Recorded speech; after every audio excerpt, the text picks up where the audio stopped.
ஒரு படத்தை வந்து குப்பைன்னு சொல்கிறான்னு வச்சுக்கோங்களேன், கமெண்ட்ஸ் போய் அவருக்கு விமர்சனம் பண்ணுறவருக்கு ஆதரவாக சில பேர் போட்டிருப்பாங்கல்ல, அவர்களை சாட்டிஸ்ஃபை பண்ணுறதுக்காவது அவர்கள் வேணும்னு சொல்கிறேன் நான். இதோடு சேர்த்து இன்னொன்று சேர்த்து சொல்லிக்கிறேன், இது வந்து முக்கியமானது. ஏன்னா இப்போ ஒரு படம் பார்க்கும்போது செய்யப்படும் ஒரு 10 பேர் எடுத்துக்கணும்னு வச்சுக்கோங்களேன் சார். ஒரு 10 பேரில் ஒரு ஒரு ஒரு 5 பேருக்கு படம் ரொம்ப பிடிச்சிருச்சுங்க, ஒரு 2 பேர் சுமாராக இருக்குன்னு சொல்லலாம் வச்சுக்கோங்களேன். ஒருத்தர் வந்து குப்பைன்னு சொல்லலாம், ஒருத்தர் ரொம்ப கேவலன்னு சொல்லலாம், ஐயோ போயிடாதீங்கன்னு சொல்லலாம். இவர்களுக்கு இந்த சொல்கிற இந்த 10 பேருக்கு வச்சுக்கோங்களேன், இந்த 10 பேருக்கு பின்னாடியும் ஒரு 1000 தலை இருக்கும். அந்த 1000 தலையை சாட்டிஸ்ஃபை பண்ணுறதுக்கு அந்த மாதிரி விமர்சனங்கள் தேவை. இப்போ ஒரு படத்தை வந்து குப்பைன்னு சொல்கிறான்னு வச்சுக்கோங்களேன், கமெண்ட்ஸ் போய் அவருக்கு விமர்சனம் பண்ணுறவருக்கு ஆதரவாக சில பேர் போட்டிருப்பாங்கல்ல, அவர்களை சாட்டிஸ்ஃபை பண்ணுறதுக்காவது அவர்கள் வேணும்னு சொல்கிறேன் நான். ஓகே, அந்த எண்ணங்கள் கொண்டவர்கள் இருக்காங்க இல்லையா, அவர்களை சாட்டிஸ்ஃபை பண்ணுறவர்களுக்கு அவர் வேணும். ஸோ அது இயல்பு தான் சொல்லுவார். அது விமர்சனம் பண்ணுற ஒருத்தர் வந்து தனி மனுஷன் இல்லைன்னு சொல்லுவார்.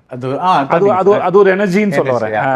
அந்த எனர்ஜிக்கு ஒரு என்ன சொல்லுவாங்க, ஒரு வழி என்ன சொல்லுவாங்க, ஒரு பாத் மாதிரி ஒரு தேவைப்படுது, ஒரு அந்த மாதிரி ஒரு தேவை தான் அது. ஸோ அவங்களுக்கு ஒரு ஒரு ஒரு ஒரு ஒரு இடம் தேவை, ஒன்று பார்க்குறதுக்கு ஒரு ஒரு ஒரு ஒரு ரெப்ரசன்ட் தேவையில்லை, அந்த மாதிரி இருக்கிறது தான் இது நம்புகிறேன். ஸோ படம் நல்லா இருக்கு சூப்பராக சொல்கிறவருக்கு பின்னாடியும் ஒரு 1000 2000 பேர் 1,00,000 பேர் இருக்கிற மாதிரி, நல்லா இல்லைன்னு சொல்கிறவங்க குப்பை இருக்குன்னு சொல்கிறவங்களுக்கு பின்னாடியும் இருப்பாங்க.